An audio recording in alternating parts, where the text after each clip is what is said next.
painel eletrônico, mais aos recursos, a nova sistemática do CPC. E essas matérias, assim, vinculadas ao direito, mas também de uma forma assim, não tão específica para o exercício, às vezes é um pouco postergada. Mas o fato de não comparecerem aqui não tira a importância da palestra, não tira a importância do senhor. E, por isso, talvez, numa sexta-feira, inverno, né, as pessoas priorizam outras coisas, de repente até um chocolate quente, né, na região de montanhas aí. Mas, de qualquer forma, a 32ª subseção está encerrando essa primeira semana do mês de julho, né, com uma palestra sobre perícia com o doutor Marcelo Carneiro de Souza, né, perito em grafotécnica, documentoscopia, áudio e datiloscopia, extrajudicial e judicial do Tribunal de Justiça do Rio de Janeiro, do TRT, e escritor também, né? Um currículo bem vasto. Nós sentimos-nos orgulhosos com a sua presença aqui. E, bom, antes de dar início, quero registrar a presença da nossa vice-presidente aqui, doutora Janice Santana, que sempre comparece às palestras e compõe a mesa diretora, nossa parceira aqui, e veste a camisa da 32ª subseção, presidente também da comissão da OAB Mulher. Muito obrigado por ter comparecido.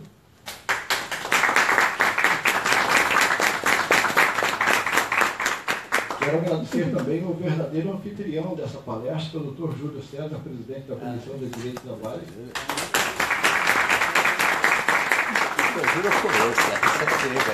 Ele é de Direito do Trabalho, mas é especialista em tudo, porque ele faz pós-graduação na UCAM, eu acho que já está na terceira ou quarta.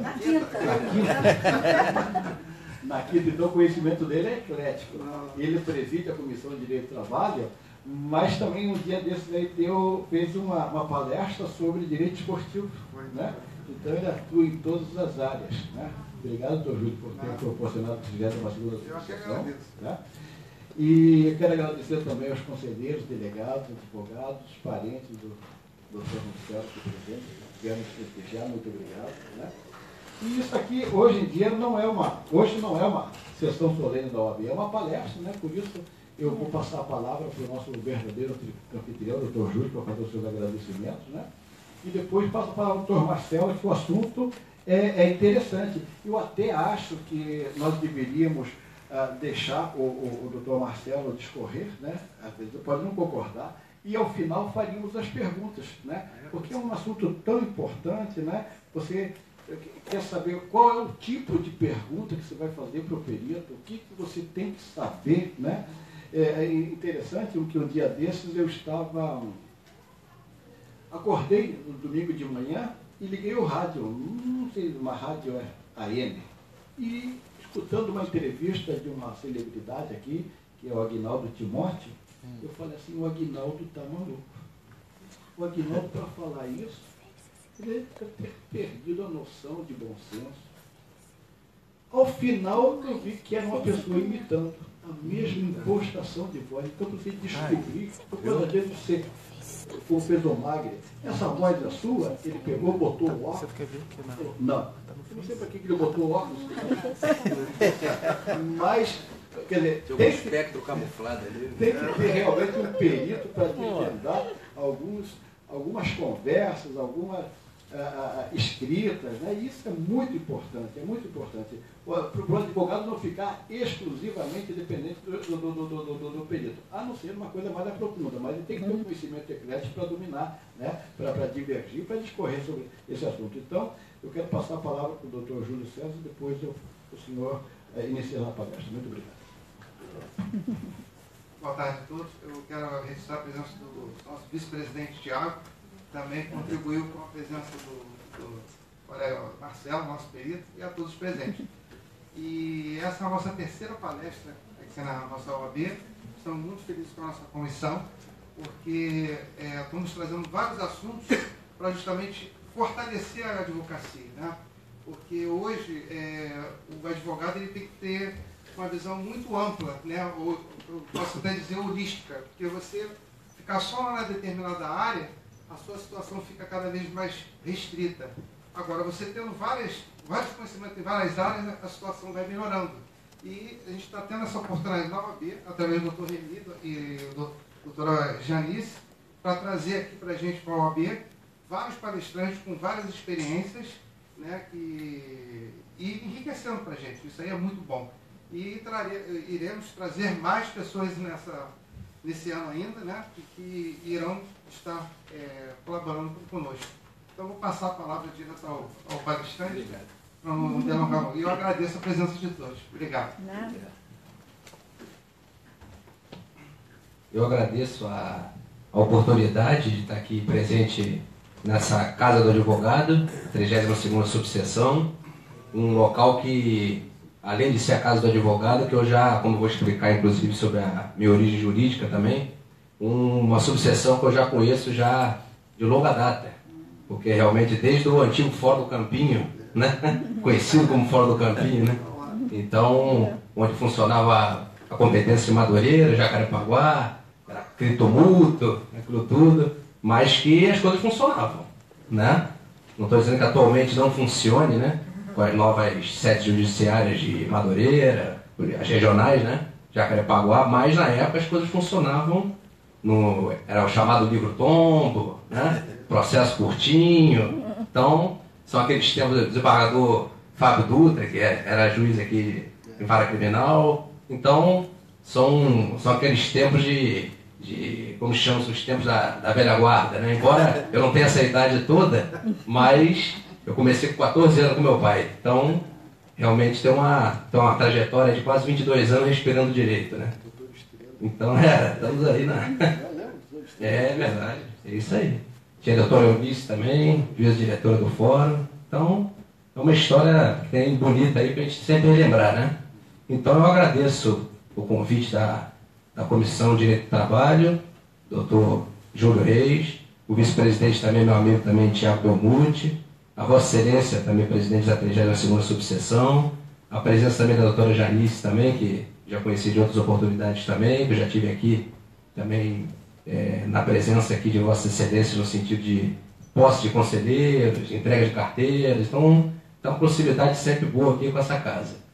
E essa oportunidade realmente de palestrar sobre esse tema realmente, eu acredito, não pelo ponto de vista de ser perito, mas eu acho que é um tema muito relevante, além do mundo jurídico, para a sociedade de um modo geral.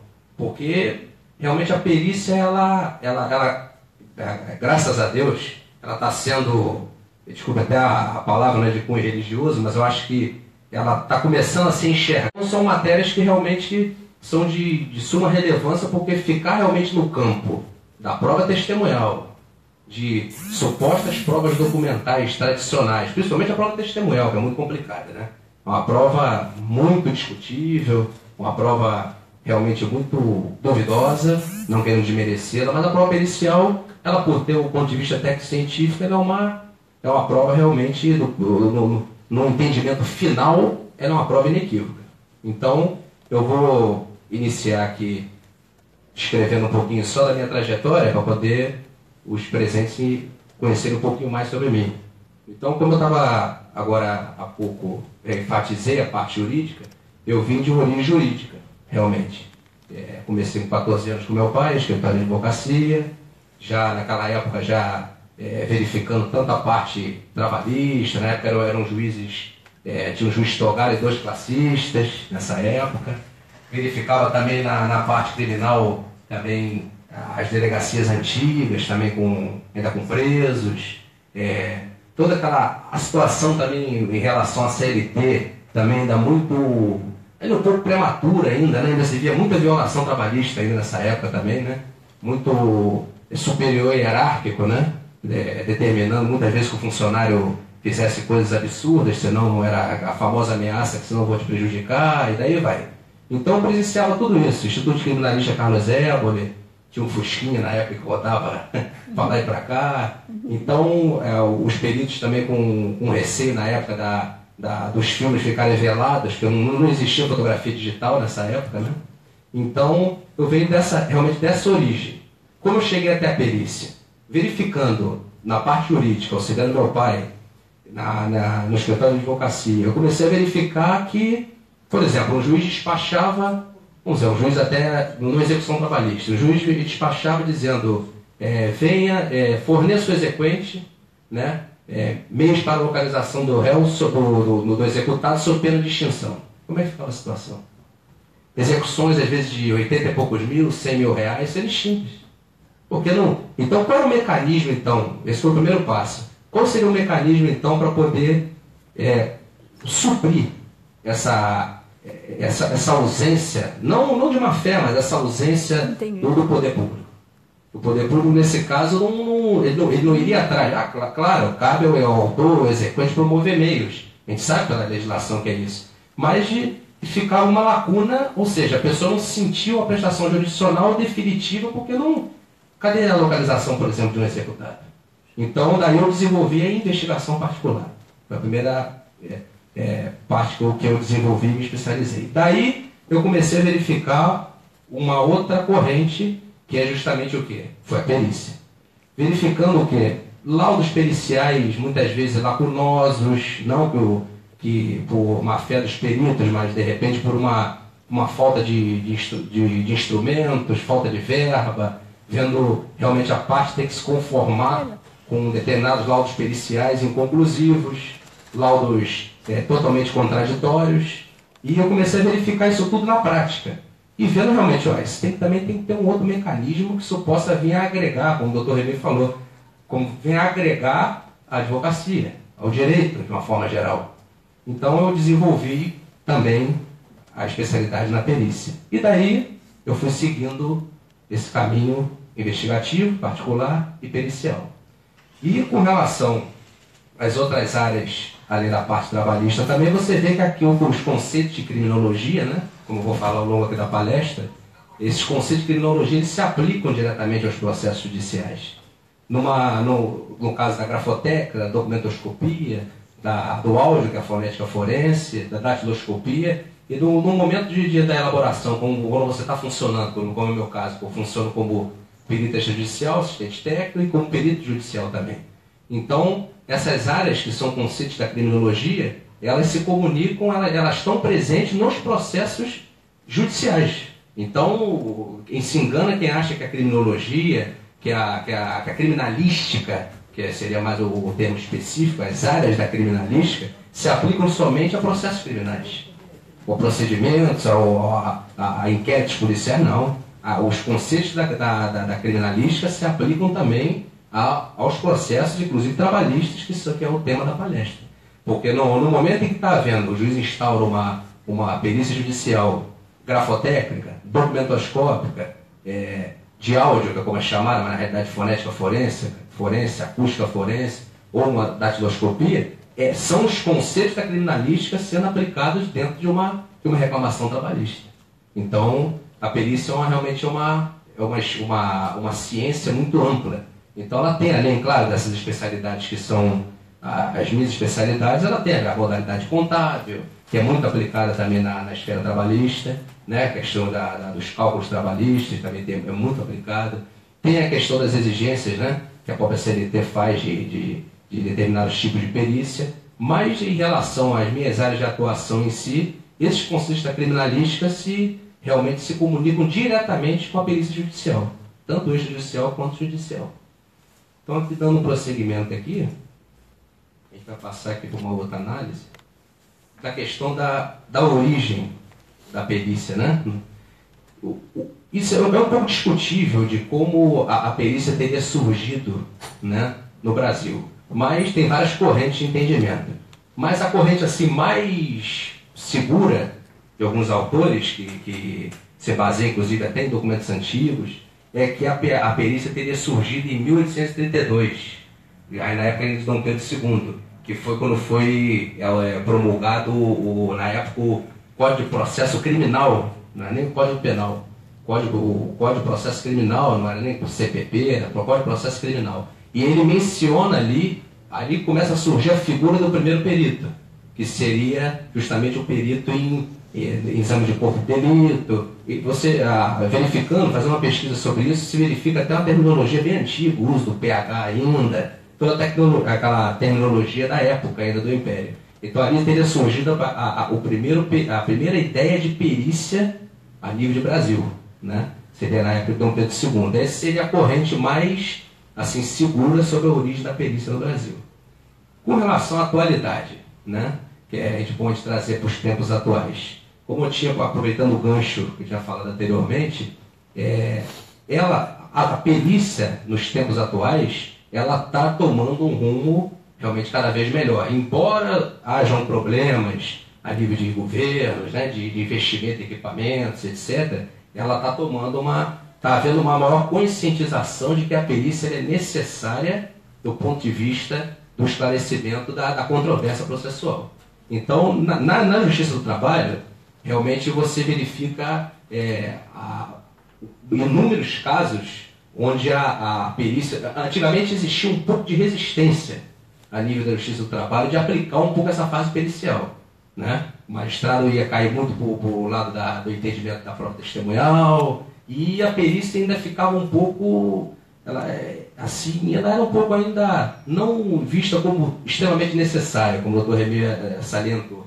Mas você vê agora de uma forma acostumar-se à necessidade dela realmente ser instaurada, entendeu? A nível de os antigos livros de ponto, né?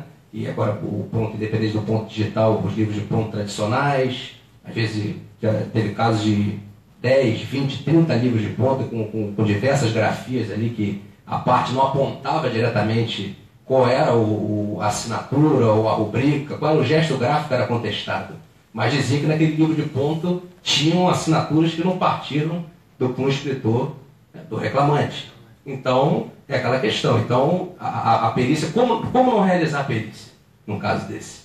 A prova testemunhal, será que... A pessoa que estou atacando a prova testemunhal, mas não é, mas como a prova testemunhal vai poder suprir de forma segura de que aquele livro de ponto ou aquela CTPS não foi, realmente foi ou não foi assinada, ela realmente foi aquele gesto, partiu ou não partiu do reclamante, ou da parte reclamada. Então é uma matéria que realmente só a perícia pode esclarecer. Então essa mentalidade realmente, a nível do Tribunal de Justiça do Rio, fazendo um paralelo, a perícia ela é largamente aplicada. Claro, nós sabemos que existem os entendimentos, juizados especiais, só fazendo um gancho, né, de exemplo, a de juizados especiais, que a gente vai falar depois mais para frente, o entendimento do parecer técnico, casos em que de repente não haja uma necessidade direta, o juiz entenda, mas ela sempre foi aplicada de uma forma mais ampla, mas ainda há um caminho a percorrer ainda, entendeu? Mas a situação, pelo que eu estou vendo, ela está melhorando muito, ainda mais com a promulgação, né, do Código Civil em vigor, que ele veio, do Código de Processo Civil em vigor, que ele veio falando sobre a questão da figura do cadastro de especialistas. Então isso aí veio também a melhorar cada vez mais a qualidade da perícia judicial, veio também a questão de dar mais poderes, até para o assistente técnico também poder atuar, né, nas diligências. Então são matérias que nós vamos também abordar mais à frente. A aplicabilidade da perícia é como o próprio Dr. Remy já tinha falado aqui no início. Realmente o que acontece? O direito, eu costumo vislumbrar agora atualmente, é o seguinte: o direito sem a perícia, atualmente, chega a um ponto que não vai haver mais como ter uma prestação jurisdicional adequada.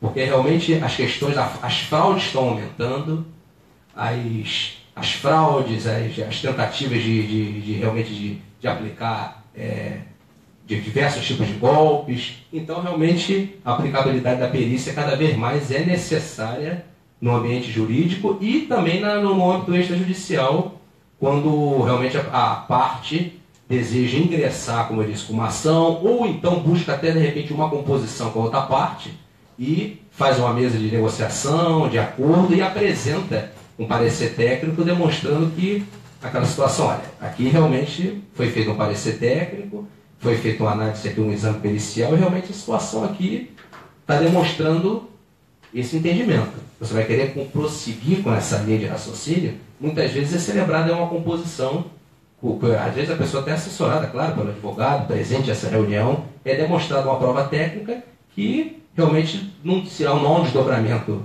às vezes judicial, porque é resolvido no âmbito extrajudicial. Então, o que é o conceito, né, atual realmente de mediação e daí em diante.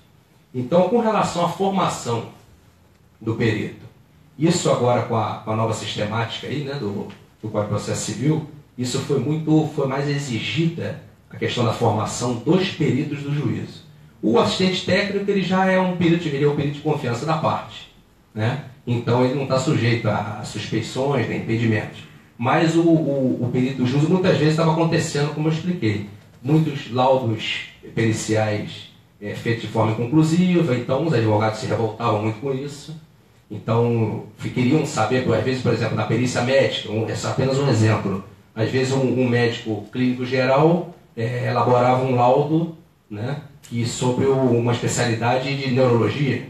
Então, isso teria que ser aplicado um recurso para poder anular aquela perícia, porque muitas vezes em primeira instância não era acolhido. Então, ficava realmente uma situação muito delicada e estava havendo um pouco, entre aspas, uma banalização da prova pericial. Isso não pode acontecer.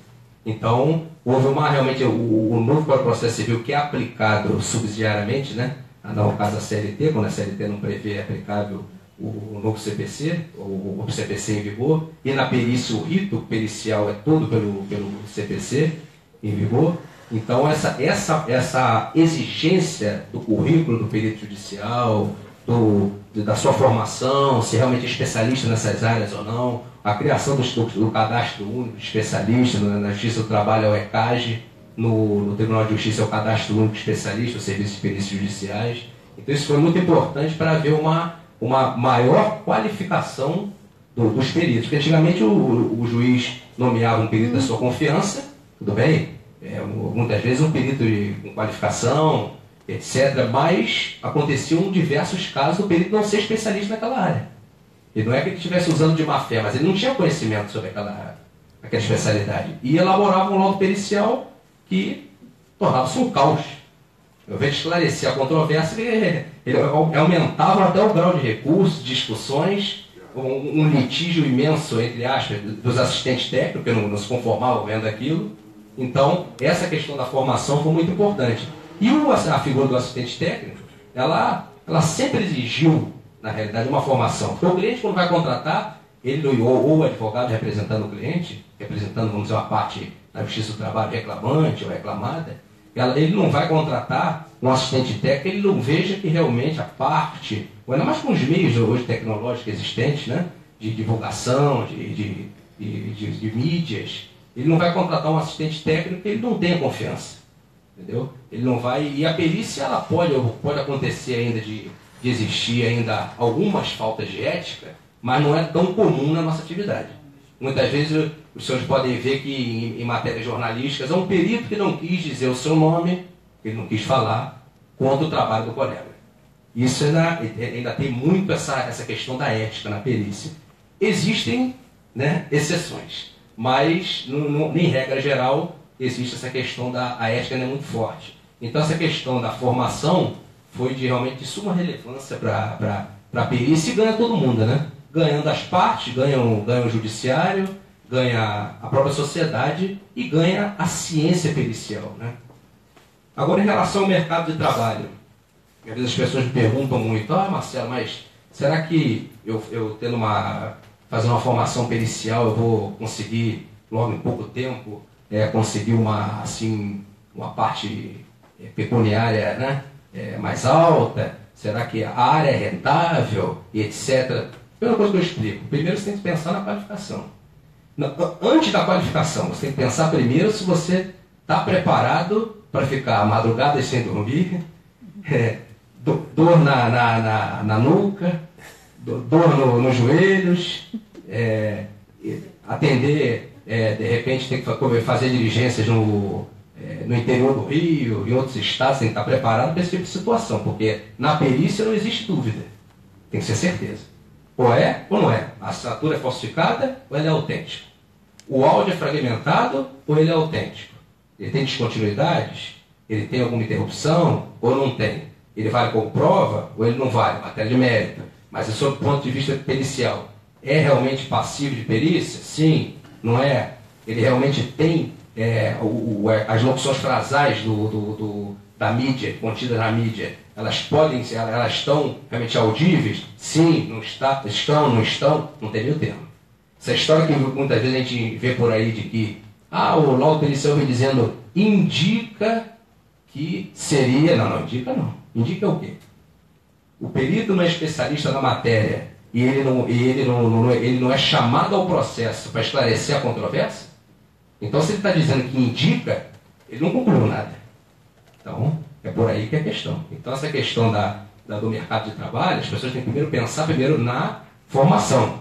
Na formação, tem que pensar na questão se realmente possui vamos dizer assim, o dom, o sacerdócio para exercer a atividade pericial, porque assim como a advocacia, ela realmente consome muito de você, para você realmente fazer um trabalho adequado de qualidade, e também depois você pensar, mas você não gosta de dinheiro? Já ouvi isso já. Não, gosto sim, mas eu gosto de dinheiro lícito. Né? Gosto do dinheiro lícito e gosto do dinheiro trabalhado. Eu não vou assinar um laudo pericial ou não vou um parecer técnico que eu não verifico que seja com base na verdade. Já acontecem propostas? Acontece no mercado de trabalho. Que depois a pessoa chegar, só acontece muito, isso é inverídico. Porque às vezes gosta muito de querer associar, o advogado vai querer arrumar um laudo com um perito, isso não existe. Agora, existem questões que eu já ouvi de clientes, assim, ao longo do exercício pericial, de falar, mas não dá para você dar uma melhorada aí no resultado, na tua conclusão, colocar de uma certa forma, não tem condição. Ou então você, de repente, perder, entre aspas, de repente um serviço, um trabalho pericial, porque você naquele momento ali, você vislumbrou logo no primeiro contato com o cliente que aquele documento, aquele áudio, ou seja, o objeto da perícia, na realidade não tem objeto. Entendeu? Ou se a pessoa realmente ele acha que a pessoa não assinou e a pessoa assinou, ou ele acha que realmente ele não falou, não emitiu aquela locução frasal na mídia e ele emitiu, então você tem que ter compromisso com a verdade. Isso aí é muito importante. O mercado de trabalho é bom? Mas realmente não pode se entender que a pessoa não pode entrar no mercado de trabalho pericial pensando em ficar rico. Você tem que entrar no trabalho pericial se você quer trabalhar com detalhe, com minúcia e com compromisso com a verdade. Esse é o primeiro passo que o perito tem que pensar. Agora, as esferas de atuação realmente são bem amplas. A esfera de atuação, você pode atuar como um perito extrajudicial, como eu já falei. Você pode atuar elaborando pareceres técnicos até eu já elaborei pareceres técnicos até para ser apresentados em assembleia de condomínio. Porque o síndico tinha dúvidas sobre determinadas assinaturas, etc. E queria apresentar isso à Assembleia que é soberana. Então, claro, entendemos que existem recursos para anulação da Assembleia, isso é uma outra história. Ações, mas eu digo com relação ao princípio de soberania da Assembleia. E demonstrar aos membros do Conselho, aos condôminos, que aquilo realmente, com base naquele parecer técnico, realmente a matéria estava bem esclarecida. Eu vou depois esmiuçar esse detalhe aqui do laudo pericial e do parecer técnico para melhor esclarecer. Mas as esferas de atuação realmente são bem amplas, tanto no âmbito extrajudicial quanto judicial. E também você atuar também com o perito da parte, além da parte trabalhista, da parte, vamos dizer, civil do direito comum, também na parte criminal também, que como perito também na parte. Então, realmente a perícia é uma esfera, realmente uma área de atuação muito ampla. Então, a gente mudando aqui um outro detalhe aqui que eu coloquei, que eu acho também bem relevante sobre o tema, é a perícia e CLT. A fase pericial no processo trabalhista e a aplicabilidade subsidiária do novo Código de Processo Civil. É como eu estava falando, realmente a CLT vem prevendo com relação ao pagamento de honorários periciais. Isso aí dá muita divergência, né, em juízo, né? O problema da questão dos honorários periciais. Volta e meia você vê julgados pedindo redução de honorários, que às vezes o perito ou se excede um pouco na hora de orçar, né, os seus honorários, ou realmente a parte, com todo respeito, se engana achando que é um trabalho fácil. Né? Mas é só uma assinatura. Ou então, mas é só um pendrive com uma conversa vamos dizer, de 30 segundos. Então, não é por aí, né? Então, agora, aqui existe eu entendo aqui que existe uma divergência aqui entre a CLT e o CPC em vigor. Aqui, o artigo 790b da CLT. A responsabilidade pelo pagamento dos honorários periciais é da parte sucumbente na pretensão objeto da perícia, salvo se beneficiar de justiça gratuita. Já o artigo 95 do CPC em vigor. Cada parte adiantará a remuneração do assistente técnico que houver indicado, sendo do perito adiantada pela parte que houver requerida a perícia, ou rateada quando a perícia for determinada de ofício ou requerida por ambas as partes.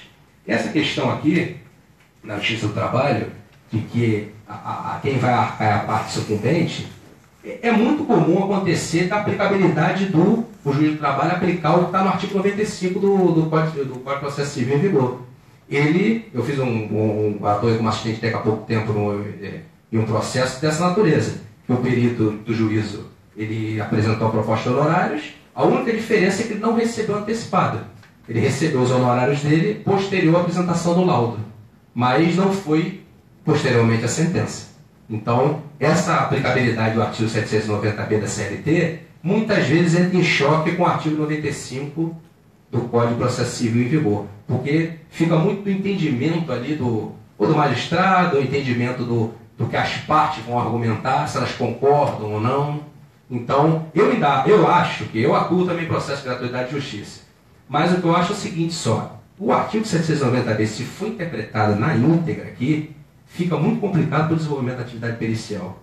Porque você realmente fazer todo um trabalho pericial para você posteriormente receber numa sentença que você não sabe em tese, pela aglomeração do próprio judiciário, não é uma questão nacional, né? Embora varie de TRT para TRT, né? A questão do acúmulo, da velocidade da prestação jurisdicional, mas vamos falar a nível de TRT do Rio. Tem processos que a prova pericial foi realizada em 2016, estou falando por experiência própria. A prova pericial foi realizada em mais ou menos meados de 2016 e o dia de instrução de julgamento vai ser realizado em setembro para outubro. Então, se o perito for aguardar uma sentença, fica muito complicado o perito conseguir trabalhar. Não é que não vá se atuar em gratuidade de justiça na Justiça do Trabalho. Não é isso. Mas fica complicado você atuar no cotidiano, no dia a dia, em todo o processo que realmente você tem que receber honorários com base no artigo 790b, fica realmente complicado. Por isso que a Justiça do Trabalho andou até um período, eu vi até um grande estímulo, né, para que as pessoas fizessem parte do ECAG, né, do Cadastro Geral de Especialistas, porque estava acontecendo muito a questão foi muito depois do novo CPC, o CPC em vigor, que o CNJ, né, determinou a questão do cadastro único, é que houve uma maior aglomeração, entre aspas, um maior número de cadastros de peritos no Tribunal Regional do Trabalho.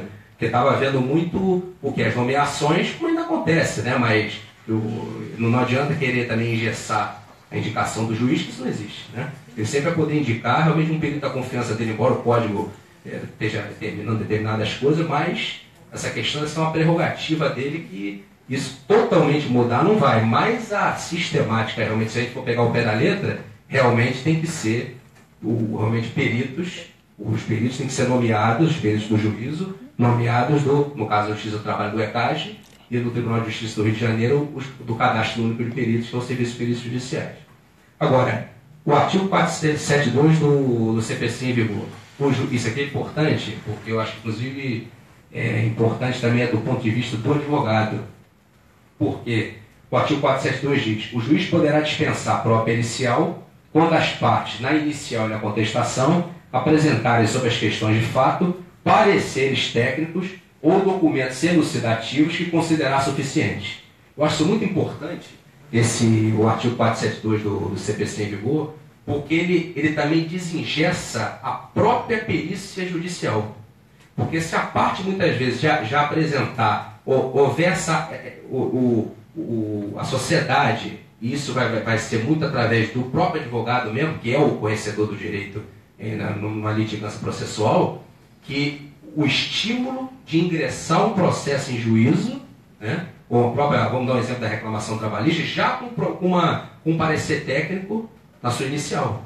ou na contestação apresentar o parecer técnico. Isso pode muitas vezes levar o juiz a se convencer, porque outra parte vai ter a oportunidade de falar, se manifestar, dele se convencer de não haver necessidade de realizar instaurar uma perícia judicial, para ver de hora da perícia, apresentação de laudo pericial, apresentação dos pareceres técnicos dos assistentes técnicos, se vai homologar o laudo ou não vai, se vão haver quesitos complementares no meio do caminho, se vai haver algum tipo de impugnação. Isso requer um certo tempo no processo. Não adianta tentar atropelar, porque não tem como.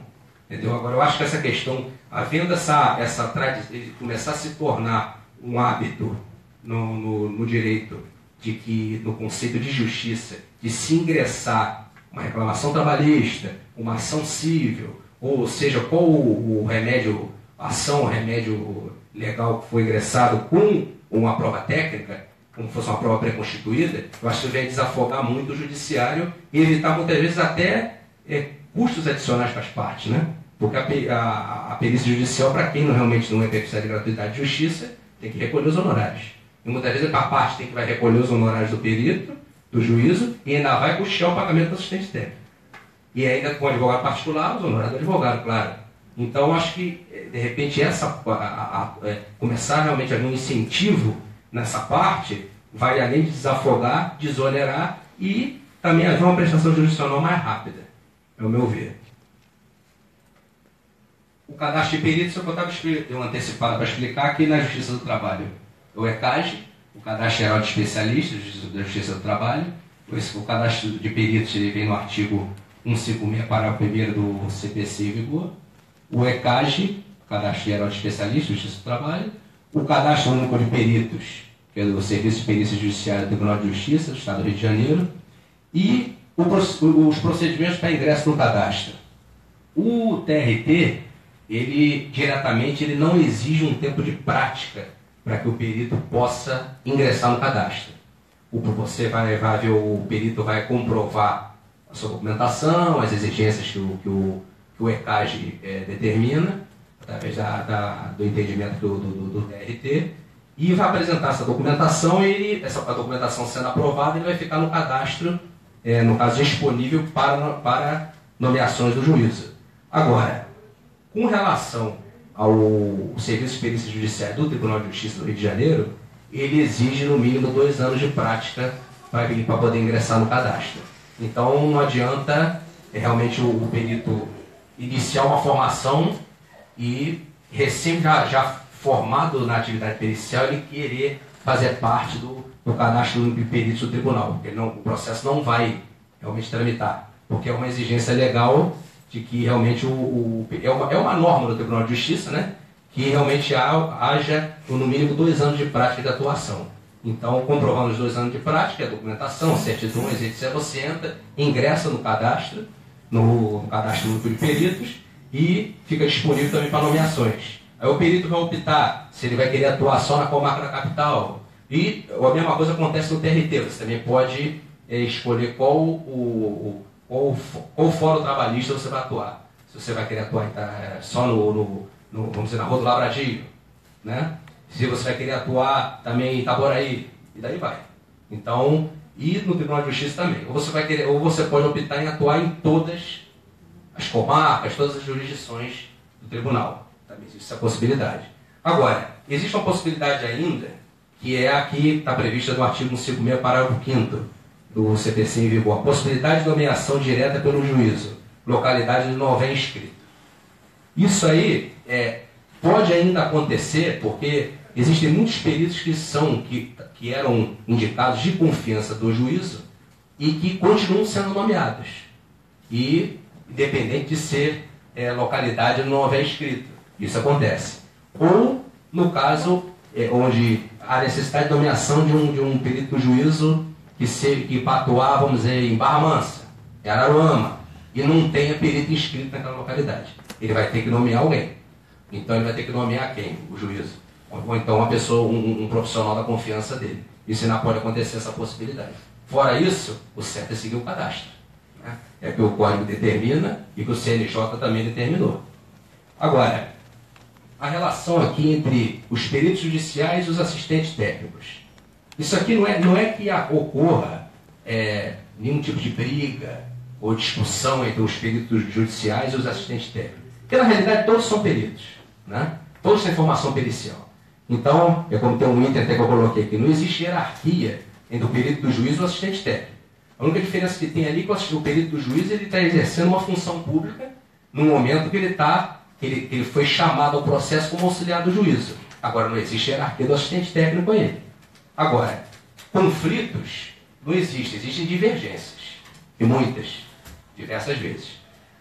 Como já falei, o perito do juiz, a qualificação é muito importante, o novo Código vem dizendo, enfatizando muito isso.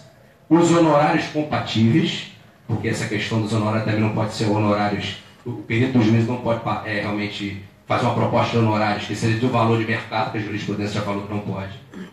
Isso é a questão do assistente técnico, é diferente, é contratado pela parte. Agora, o perito do juízo não pode vir apresentar uma proposta de honorários que, um exemplo de, ele vai examinar, vou dar um exemplo hipotético, ele vai examinar, vamos dizer, 3 assinaturas de um contrato. 3 assinaturas, vamos dizer assim, de um grafismo não assim, muito avançado, entendeu?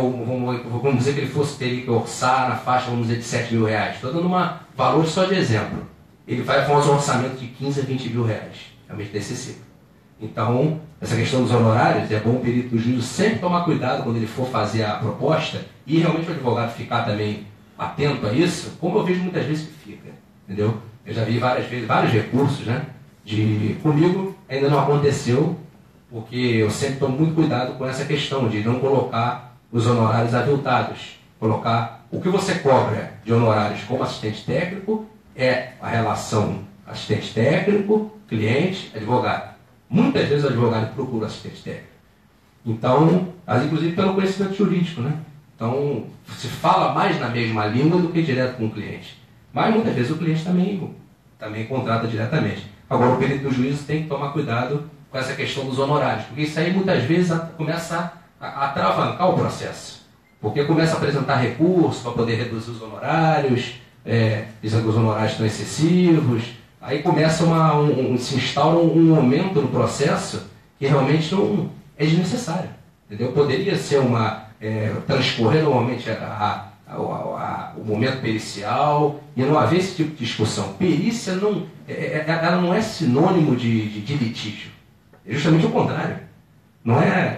Perícia não é igual a litígio. Litígio é que é realmente ele deve ser solucionado pela perícia nos casos de necessidade técnico-científica. Não gerar um conflito por causa de honorários periciais. Não há necessidade. O próprio perito pode, se de repente o juiz o intimar, se ele concorda com aquela proposta que a parte fez, de repente, vamos dizer, uma própria reclamação trabalhista. O advogado peticiona no sentido de que os honorários estão muito altos. Então a parte não tem condições de arcar. Entendeu? Então não estão compatíveis com o trabalho a ser realizado. Então ele não pode ter o orgulho de dizer não. O valor que eu fiz de proposta é esse, eu não concordo, senão eu não vou poder atuar. Então não é por aí. Ele pode até, de repente, verificando se a questão é equilibrada ou não é, ele concordar com a redução. Claro, cada caso é um caso. Não se pode também concordar com uma redução, de repente, de um trabalho de extrema complexidade por um valor que seria de uma perícia por exemplo, de uma assinatura de falsificação grosseira. Isso não tem condição. Agora, a questão da imparcialidade. Isso é importante ressaltar, porque isso eu já enfrentei como assistente técnico. O perito do juízo tem que ser realmente imparcial no momento pericial. Porque o que acontece? Eu já tive casos de eu verificar o andamento, como é que estava o andamento no momento da perícia, né?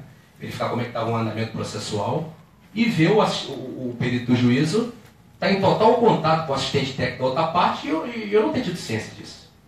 Ele tem marcado o dia e hora da perícia, não vou citar nomes porque não é ético, mas ele marcar dia e hora, ele marcar de fazer a perícia na casa do fulano de tal e não dá ciência nenhuma outra parte. Aí foi um dos casos que aconteceu, entrei em contato imediatamente com ele e falei, acontece o seguinte, eu acho que o senhor esqueceu com todo respeito, que o processo ele tem 2 lados. Eu sou assistente técnico no processo, estou indicado pela parte, agora o senhor está... Eu não sei que o senhor está fazendo perícia só com assistente técnico.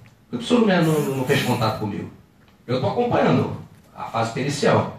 Ah, mas você também quer participar? Claro. Claro que eu quero participar. Eu não estou brincando, só assim como o senhor está trabalhando, eu também estou trabalhando. Todos temos o interesse em esclarecer a verdade. Não é o senhor fazer perícia só com um lado. Aí a questão mudou de figura. Eu comuniquei ao advogado do processo.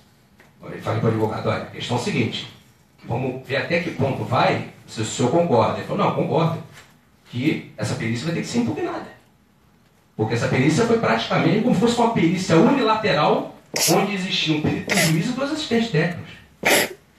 Aí, tudo bem, o mal-estar, entre aspas, né, a divergência foi superada, então aí ele, muito com raiva, marcou o dia e tudo, fizemos lá o momento pericial, ele apresentou o laudo pericial dele contrário, contrário ao meu entendimento, que eu já esperava, entendeu? E apresentei o parecer técnico e a matéria ficou sob agora a apreciação de mérito do juiz, entendeu? Alguém quer que ligue o ar aí? Ou tá bom esse clima? Tá tranquilo? Tá muito quente? Não. Concorda? Concorda em permanecer como está? É isso? Por unanimidade. Não vai precisar fazer perícia, não vai. Então essa questão da imparcialidade é fundamental. Porque o perito juiz ele tem que entender que ele tem que lavrar um laudo realmente esclarecedor, conclusivo. Essa história de ficar colocando no laudo, isso eu aprendi com um professor de perícia meu, eu sou do Rio, mas eu aprendi com o primeiro professor de perícia que eu tive de Joinville, Santa Catarina. Ele falava o seguinte, o laudo pericial, bem como o parecer técnico, você está escrevendo, ele fala até escrevendo, você está escrevendo o laudo e o parecer técnico para leigos, entre aspas, para leigos, né? Pessoas que não têm um profundo conhecimento pericial. Então não precisa você ficar colocando, porque o ângulo medido a tantos graus da letra Y, não precisa disso. Basta você demonstrar, assim, nos seus métodos e critérios, como é que você chegou àquela conclusão. Claro, existem requisitos do laudo, bem como do parecer técnico, é praticamente a mesma coisa, né? O laudo pericial, a diferença, o laudo pericial, tudo bem, mas o parecer técnico é a mesma coisa praticamente. Só que existe a diferença ali de um ponto de vista, como eu vou explicar ali depois. O assistente técnico ele está assistindo a parte e o perito do juiz ele está com... Não é que o assistente técnico ele tenha uma total parcialidade ao cliente, ele tem um compromisso com a verdade, mas ele tem que olhar do ponto de vista técnico visando o que a parte o constituiu. Não é venda de parecer técnico, mas esclarecimento da verdade sob o ponto de vista da parte. Isso é importante o assistente técnico fazer. É o trabalho do assistente técnico. E muitas vezes o assistente técnico incomoda por causa disso. Porque o assistente técnico ele contesta, o assistente técnico ele entre aspas, não é briga, como eu falei, ele diverte, o assistente técnico ele acompanha, o assistente técnico liga para o perito do juiz. Eu posso falar com total tranquilidade com a ator dos dois lados, tanto com o perito do juiz como com o assistente técnico. Eu sei muito bem como é que o que acontece quando você está de um lado e quando você está do outro. Entendeu? Então, parece uma situação, isso que parece que a situação sua como perito do juiz é mais confortável. É como você tivesse, como você está como auxiliar do juiz, auxiliar da justiça, que você está como uma pessoa que está exercendo uma função pública. Só que você tem que entender que o perito do juiz tem que entender a extrema responsabilidade dele no momento que está conduzindo o momento pericial. Ele tem que entender que ele não é único no processo. Embora muitos julgadores sigam o laudo pericial, o parecer técnico existe, o assistente técnico existe. Entendeu? Não pode não ser na primeira instância, mas de repente em sede recursal, no caso do trabalhista, não foi no juiz do trabalho, foi no TRT ou no TST, de repente pode ser que o parecer técnico vá convencer. Ou no Tribunal de Justiça, não foi na primeira instância, mas foi numa Câmara Civil, ou até numa Câmara Criminal, dependendo do processo qual seja. Então não é essa questão de que, porque o laudo é do Instituto Criminalista Carlos Zébrio, nada contra, grandes profissionais lá, mas muitas vezes, fazendo um paralelo, tem laudos que vêm realmente muito, entendeu, divergentes, muito laudos inconclusivos, acontece, como pode acontecer com os laudos do perito do juízo. Isso é normal. Então tem que se tomar realmente, o perito do juízo tem que tomar muito cuidado na elaboração do laudo. O laudo tem que ser realmente esclarecedor, conclusivo. Aquisitação é uma coisa também que dá muita divergência, né? Porque a aquisitação, muitas vezes, não tem resposta. Prejudicada. Por que prejudicada? A matéria, por isso que eu, normalmente, quando estou atuando como assistente técnico, eu falo para o advogado que eu faço os quesitos. A prerrogativa minha, e não tem nenhuma infração disciplinar do advogado, porque ele não é perito. Então, eu elaboro os quesitos. Eu elaboro os quesitos, justamente, porque é um momento técnico. Porque essa questão porque eu já elaboro de uma forma para que o perito do juízo responda aos quesitos. Porque essa questão de ficar colocando prejudicado, entendeu? Não, sim, isso não é resposta a quesito. Quesito não é brincadeira. O quesito que foi elaborado ali, ele foi elaborado após um exame prévio do material que está sendo objeto da lide, que está sendo objeto da perícia. Então, a aquisitação é de suma importância. Então, tem que responder a aquisitação em totum. Agora, a questão do assistente técnico, como eu falei, de confiança da parte, né? Como nós sabemos, os honorários ajustados com o cliente ou com a parte, né? Muitas vezes o próprio advogado, que vai representando. O parecer técnico, compromisso com a verdade. E a assistência nos quesitos e diligências periciais. A presença do assistente técnico também nas diligências periciais, muitas vezes incomoda. Entendeu? Eu já tive algumas divergências no momento de você diligenciar, entendeu? Para fazer participar no dia e hora da perícia, realmente de ficar, às vezes, o perito do juiz incomodado. Eu, quando estou funcionando como perito do juiz, eu não vejo por esse lado. Eu acho que todos são peritos. É isso que os peritos oficiais têm que entender. Tanto peritos do Instituto de Criminalística, tanto os peritos da Justiça do Trabalho, tanto os peritos do Tribunal de Justiça. Eu posso falar, mais uma vez eu digo, porque eu funciono como perito do juízo. Então, o que tem que ser entendido, todos são colegas. Então, claro, é como eu voltei a dizer, brigas, isso não ocorre. Isso comigo nunca aconteceu. Agora, as divergências ocorrem sim. Tanto no momento eu já tive casos até de diligências periciais de que não foi o próprio perito que estava coletando, por exemplo, no exemplo da grafotécnica, que estava coletando os padrões. Quem estava coletando os padrões era um secretário. Isso não é ato privativo do perito ou eu desaprendi? Quem estava coletando os padrões de confronto, os gabaritos, chamados também de padrões gráficos, no caso da grafotécnica, era o secretário. Ah, porque ele já me disse mais ou menos como é que funciona. Eu falei, sem problema. O senhor vai ficar aguardando mesmo? O doutor Tiago está até rindo aí, que teve um caso aí de uma determinada comarca que foi assim. Então, o que acontece? Sim, o senhor já explicou como é que é? Já explicou, eu sei fazer. Então, tá bom. O senhor quer aguardar mesmo? Quero aguardar porque eu tirei a tarde toda só para isso. Aí, tudo bem. Não, então tá bom. Aí, sentei, fiquei aguardando e a parte está lá, né? A parte que pediu a perícia, né? Que requereu a perícia. Estava lá com a cara feia. Então, tudo bem. Estou aguardando. Aí vem café, vem água, vem tudo. A água que eu bebi aqui, acho que foi pinto perto do que eu bebi lá com o secretário desse período. Então, tá lá aguardando e tudo. Tem certeza que o senhor quer esperar mesmo? Vai demorar. Eu falei, não tem problema. Não tem problema não. A gente vou aguardar o tempo que for necessário. Determinado momento, ele coletou os padrões. O confronto não foi o perito. O perito não estava no local. Aí, tudo bem, coletou e tudo mais. O senhor quer ir lá acompanhar? Quero acompanhar.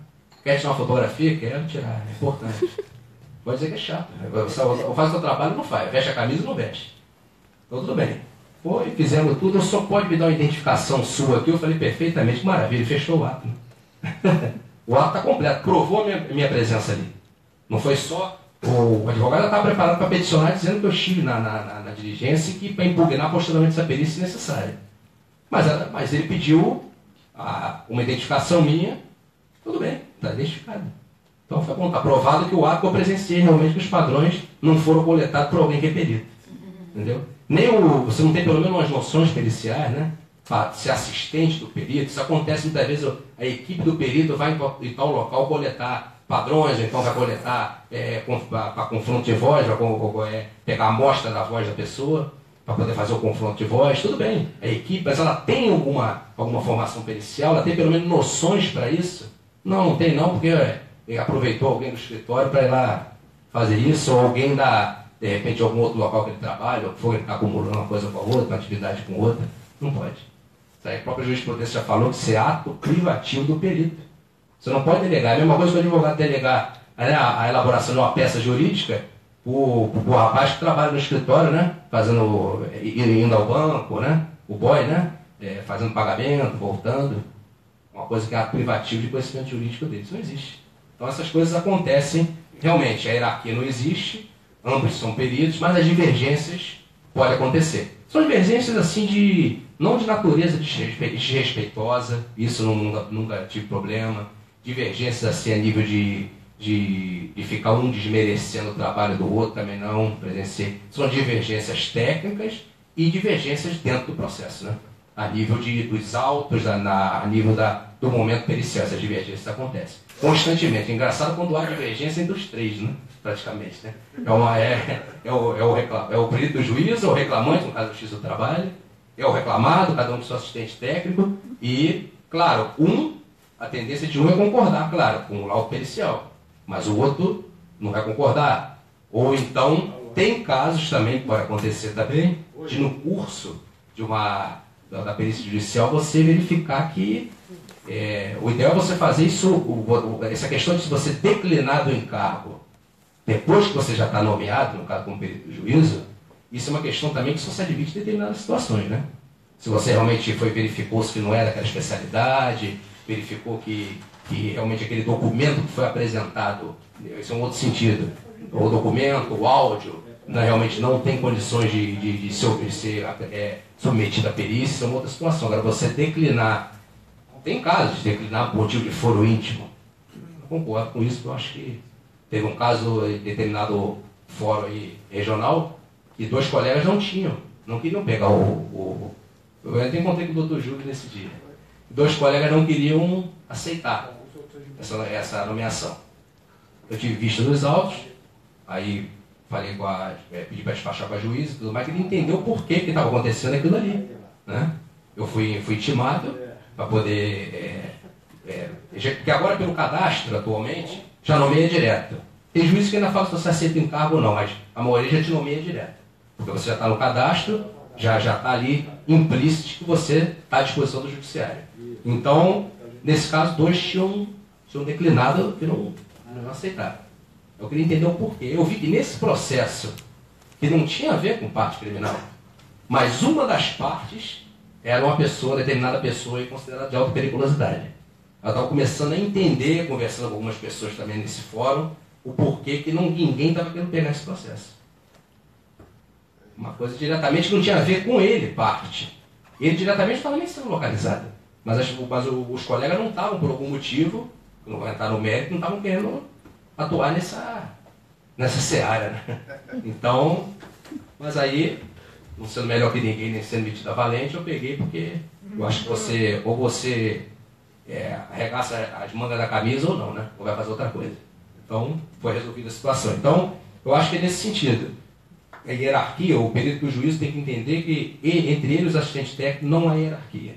Tem que haver, sim, as divergências são normais, são da própria democracia, mas um problema que ainda existe, que não é toda hora, claro, mas tem casos que existem, senão não existiria impugnação e realização de nova perícia, é o problema de amizade, muitas vezes, entre o perito do juízo e um dos assistentes técnicos. Isso é problemático. Isso aí é complicado. Não é uma coisa que aconteça toda hora, são profissionais, não por eu fazer parte dessa classe, mas é uma classe de profissionais muito ética, mas as divergências são normais, são naturais, como eu já falei, mas quando sai do campo da imparcialidade para ver o campo de tráfico de influência, aí já a questão muda de figura. Um outro detalhe aqui, que é aplicável ao tema da palestra, que é a questão da perícia técnica no Justiça do Trabalho. A nova sistemática do CPC, aplicável ao processo trabalhista. Artigo 473, parágrafo 3º do NCPC. Para o desempenho de sua função, o perito e os assistentes técnicos podem valer-se de todos os meios necessários, ouvindo testemunhas, obtendo informações, solicitando documentos que estejam em poder da parte, de terceiros ou em repartições públicas, bem como instruir o laudo com planilhas, mapas, plantas, desenhos, fotografias ou outros elementos necessários ao esclarecimento do objeto da perícia. Como eu coloquei, este dispositivo atualizado autorizou maiores prerrogativas aos peritos e assistentes técnicos. Por quê? Isso aí você muitas vezes, a perícia não pode ser engessada, né? Como você está realizando uma atividade pericial, tanto como perito do juízo como com assistente técnico, você precisa de flexibilidade e liberdade para você poder trabalhar. Você poder coletar mais material para trabalhar em cima do objeto da perícia. Você precisa muitas vezes até solicitar até a outras pessoas, como é o caso que vem a previsão aqui, você ouvindo testemunhas, obtendo informações, solicitando documentos que estejam no poder da parte. Isso é uma prerrogativa que o novo Código e aplica subsidiariamente à Justiça do Trabalho, porque é um momento pericial. Então, isso foi de muita valia, só que ainda não está devidamente amadurecido. Entendeu? Esse artigo não está devidamente amadurecido porque, como eu vou citar ali, divergência com agentes públicos no exercício da atividade pericial, exemplos reais. Por quê? Como perito do juízo, você percebe logo quando você está atuando, seja qual esfera, trabalhista, estadual, quando você está atuando como perito do juízo, quando você está atuando como assistente técnico. Quando você está atuando como perito do juízo, parece que as coisas são mais fáceis. Não mais fácil do ponto de vista de facilitarem para você, não é na facilidade ao pé da letra. Eu digo que o nosso país ainda está muito atrelado à questão de título, de poder, essa institucionalização de poder ainda está muito enraizada. Entendeu? Então você vê que, como perito do juízo, o tratamento a você é uma forma, não diretamente no judiciário em si, não. Eu digo quando você está buscando elementos fora para você poder agregar ao seu trabalho pericial, para você realizar o exame pericial. Você, quando se identifica como perito do juízo, por exemplo, em um cartório, nada contra os notários, tenho amigos notários, nada contra, mas eu estou falando só o que acontece muitas vezes na prática. Você se identifica como perito do juízo, você está precisando ter acesso a um documento, é franqueado para você com facilidade. Agora, se você é assistente técnico da parte, aí começa um pouco de exigência. Ah, mas o senhor tem uma ordem judicial para isso? Não, acho que o senhor não entendeu, não. Eu não tenho que ter ordem judicial. A ordem judicial já é o código. O senhor conhece o artigo 473, parágrafo 3º do Código de Processo Civil e Vigor? Embora o processo seja trabalhista, o processo seja civil, de família, o senhor conhece o artigo, com todo respeito? Não, mas eu quero saber que eu não posso ficar franqueando assim os documentos. Não, o senhor não está franqueando para qualquer pessoa. O senhor está franqueando para o assistente técnico do reclamante, ou da reclamada, ou do autor, do réu, em um processo que está instaurado no momento pericial. O senhor, com todo respeito, se o senhor não permitir o acesso, eu vou provocar a corregedoria. Porque aí realmente o senhor está violando a prerrogativa. Ou, primeiro, eu vou provocar o juízo, através do advogado. Mas também tem uma opção na corregedoria. Então, o momento na questão da minha intenção não é divergir. A minha intenção é ter acesso para eu poder exercer a minha atividade pericial de forma ampla. Aí sim, você explicando isso para determinadas pessoas, determinados agentes públicos, eu nunca tive problema dele me negar a ter acesso. Mas existe um certo desgaste. É normal. Porque é muito difícil, ainda está um pouco enraizada essa questão. Não, você é perito do juízo ou você é assistente técnico? Não, então vai valer o quê? Vai valer o que o perito do juízo falou e não vai valer o que o assistente técnico falou? Não é bem assim. As prerrogativas estão bem claras no novo código. Foi como o novo código explicitou. Pode ter pessoas que criticam algumas coisas do novo código, não estou entrando nesse mérito. Agora, a aplicabilidade dele é o processo trabalhista. É direto porque é subsidiário, porque na CLT não prevê isso aqui. Então, quem vai começar, quem vai disciplinar isso aqui, o CPC em vigor. Então, existe esse tipo de situação. Eu já tive casos de perícia na Justiça do Trabalho, que o perito do juízo fez um trabalho muito bem feito. Eu estava no caso desse caso como assistente técnico, ele gravou até o momento pericial. Realmente o artigo autoriza ele a gravar. Ele gravou e o momento ali, e eu expliquei, olha, acontece o seguinte, queria que o senhor observasse que, além da questão do documento que estava em discussão também, se ele era adulterado, envolviam várias matérias nesse processo, mas uma delas era a assinatura.